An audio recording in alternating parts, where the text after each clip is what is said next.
జై నిజ గురుభ్యో నమ.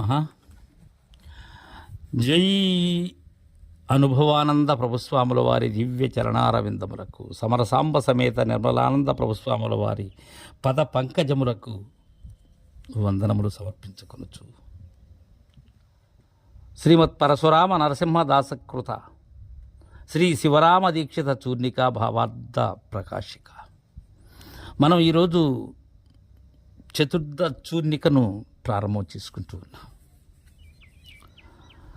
ఆకాశ వాయురగ్ని జల పృథ్వీ శబ్దస్పర్శ రూపరసగంధ శ్రోత్రత్వచక్షుజిహ్వగ్రాణ వాక్పాణిపాద పాయూపస్థ వచనదాన గమన విసర్జనానంద మనోబుద్ధి చిత్తహంకార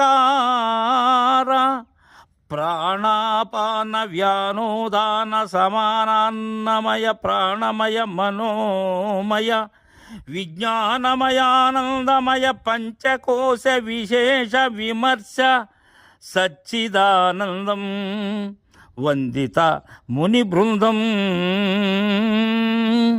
దీనిలో సమస్తమైనటువంటి సాంఖ్యశాస్త్రాన్ని మనకు అందజేస్తూ ఉన్నారు.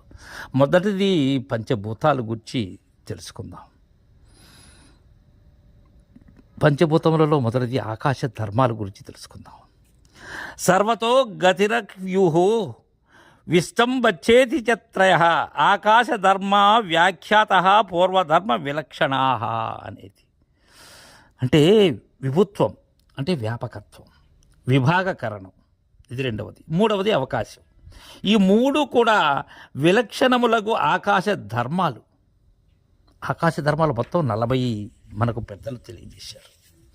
ఈ విధంగా వృద్ధి వ్యాధులలో 3 శబ్దాది విశేషములన్నీ భూతముల స్థూల రూపం. ఇది భూతముల ప్రథమ రూపం.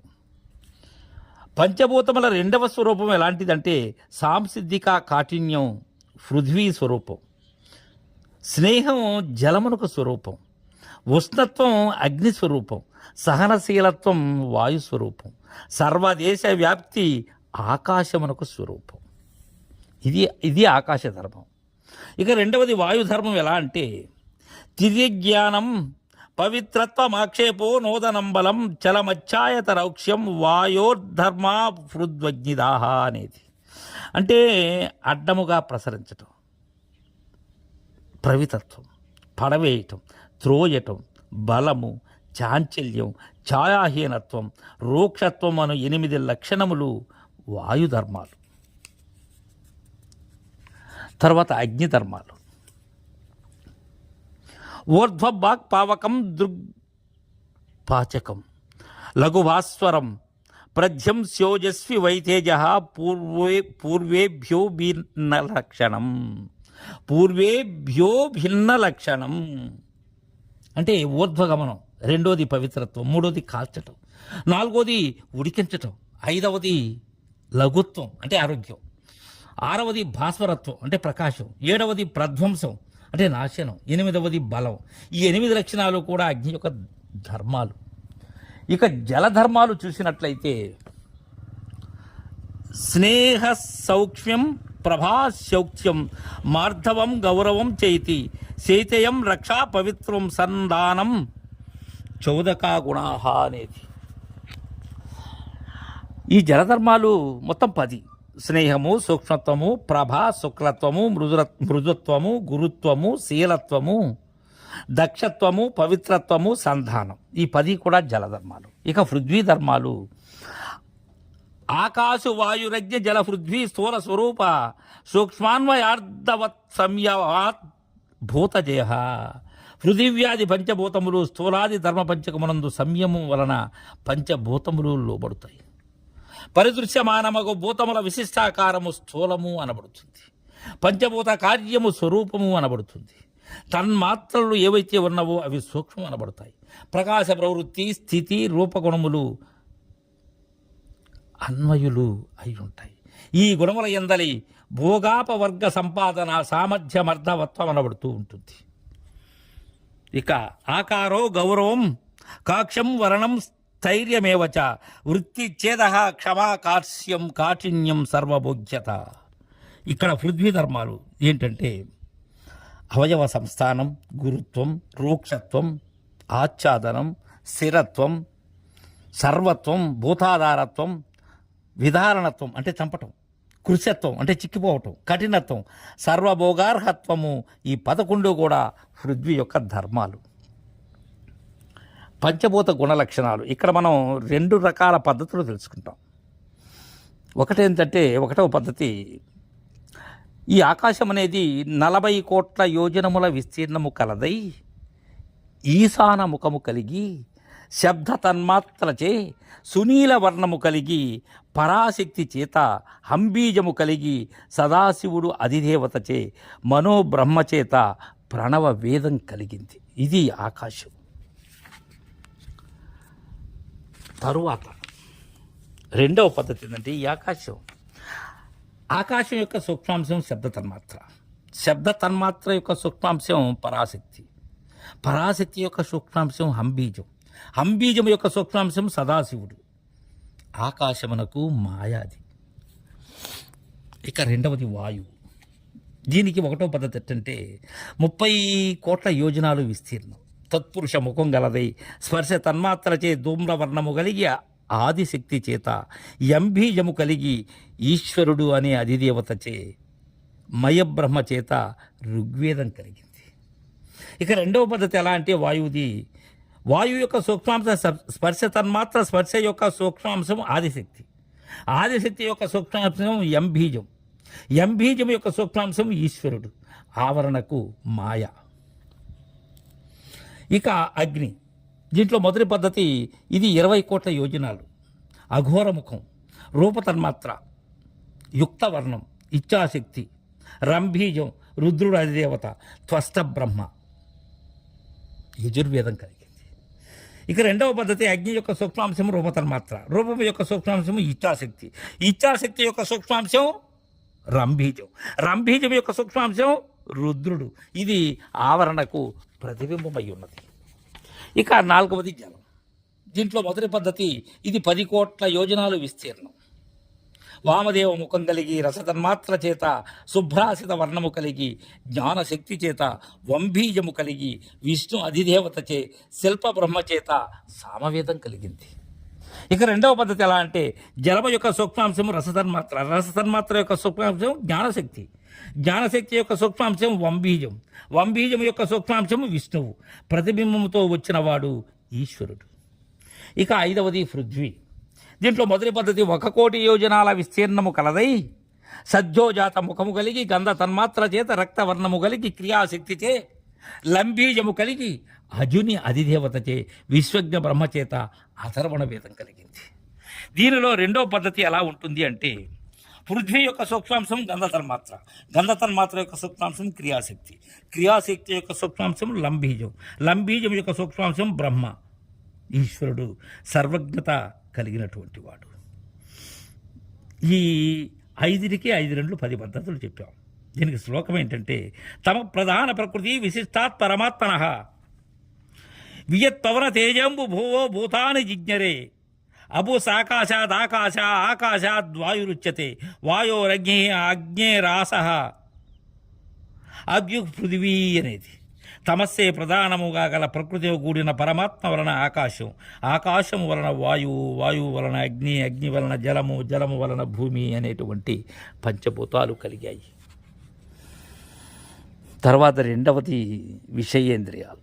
ఈ విషయేంద్రియాలే శబ్దస్పర్శ రూపరసగంధాలు. దీనికి శ్లోకం శబ్దస్పర్శవు రూపరసవు గంధో భూత గుణా ఇవే ఏక ద్వి త్రి చక్షు పంచ గుణా వ్యోమాదిషు క్రమాత్.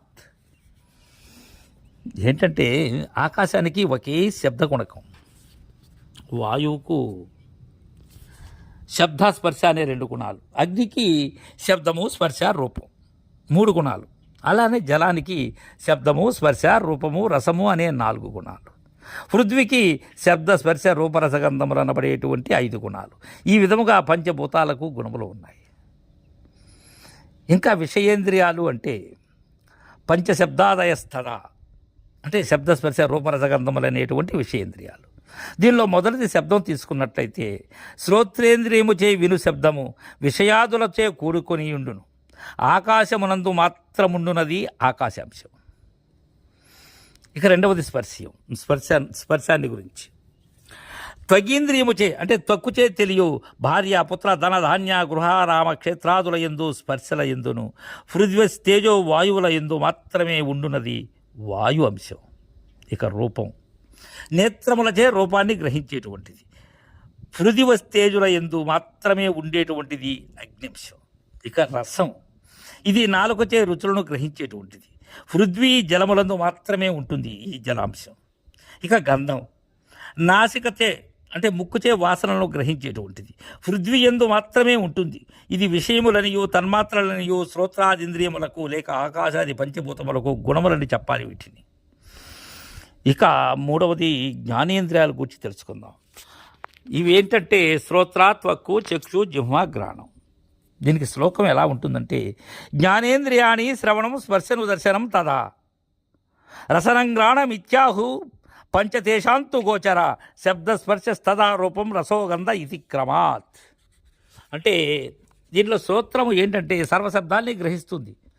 అధిదేవత దీనికి దిక్కు ఆకాశాంశం. ఇక త్వక్కు ఇది స్పర్శను గ్రహిస్తుంది. ఇది వాయు అంశం. దీనికి అధిదేవత వాయుదేవుడు. చక్షు ఇది సర్వరూపాల్ని గ్రహిస్తుంది. ఇది అగ్నింశం. దీనికి అధిదేవత సూర్యుడు. జిహ్వ ఇది సకల రసాల్ని గ్రహిస్తుంది. ఇది జలాంశం. దీనికి అధిదేవత వరుణుడు. గ్రాణం ఇది సర్వగ్రంథాల్ని గ్రహిస్తుంది. పృథ్వీ అంశం. అధిదేవత అశ్విని దేవతలు. ఇవి పంచభూతము యొక్క సత్త గుణాంశముల వలన పుట్టినటువంటివి.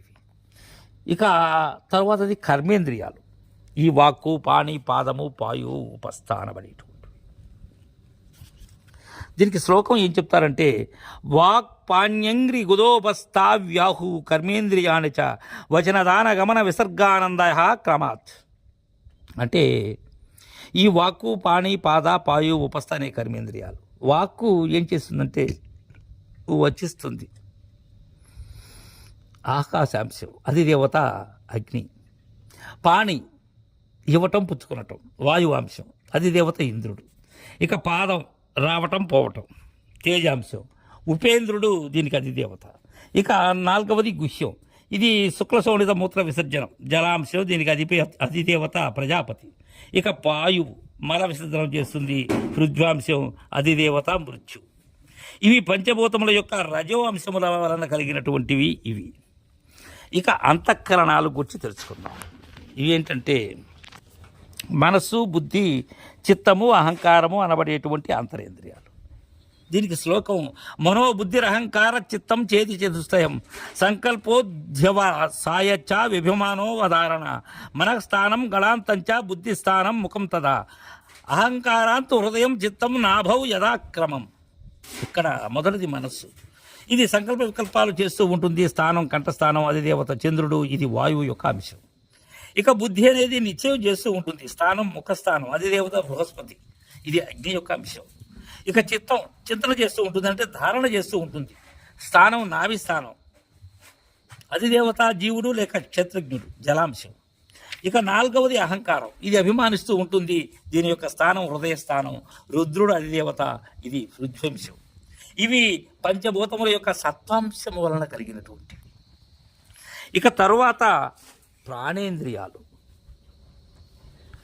ప్రాణోపాన సమానచ్చో దానవ్యానవచపంచకం ప్రాణ అద్యో హృది స్థానే అపానస్తు పునర్గుదే సమానో వాభిదేశేతు ఉదాన కంఠమాశ్రిత వ్యానస్పర్శేషు చాంగేషు వ్యాపతిష్టతి సర్వదా అధవర్ణాస్తు పంచానాం ప్రాణాదీనామనుక్రమాత్ రక్తవర్ణో మణిప్రఖ్య ప్రాణవాయు ప్రకీర్తిత అపానస్థ సమధ్యేతు ఇంద్రగోపనమప్రభ సమానస్తు ద్వయోర్మధ్యే గోక్షీర ధవళప్రభ అవాండర ఉదానచ్చ వ్యానో హెచ్చి సమబ్రహ అనేటువంటిది ప్రమాణం.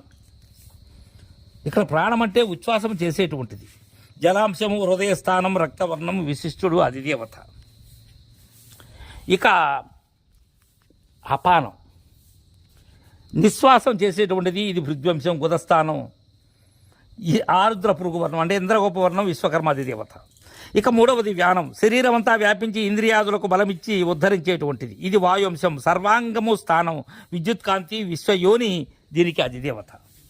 ఇక తరువాతది ఉదానం. సుషుప్త్యవస్థ ఎందు సకలేంద్రియములను ఉపసంహరించుకుని జాగ్రత్తావస్థ ఎందు ఆయా ఇంద్రియములను ఆయా గోళకములను ఉంచుకుని చుండి ప్రాణోత్క్రమణ కాలంపున ఊర్ధ్వగతిని పొందినటువంటిది. ఇది అగ్నిస్థానం, కంఠస్థానం, కృష్ణవర్ణం, అజుడు అధిదేవత. ఇక ఉదాహరణ వాయువు ప్రత్యేకత ఏంటంటే కంఠస్థానము నుండి అష్టస్థానముల చేత అంటే సంకల్ప వికల్ప కంఠతాలు శిరస్సు దంత ఓస్త నాసిక జమ మూలము వక్షస్థలము అనే వాటిచే శబ్దరూపంగా పలికిస్తూ ఉంటుంది. ఇక ఐదవది సమానం. ఆహారమును పచనంబు చేసి పోషించేటువంటిది ఆకాశం, నాభిస్థానం, గోక్షేరవర్ణం, జయుడు అధిదేవత. ఈ ఆకాశాదుల రజా అంశం వలనే ప్రాణాదులు కలిగాయి. జై సద్గురు.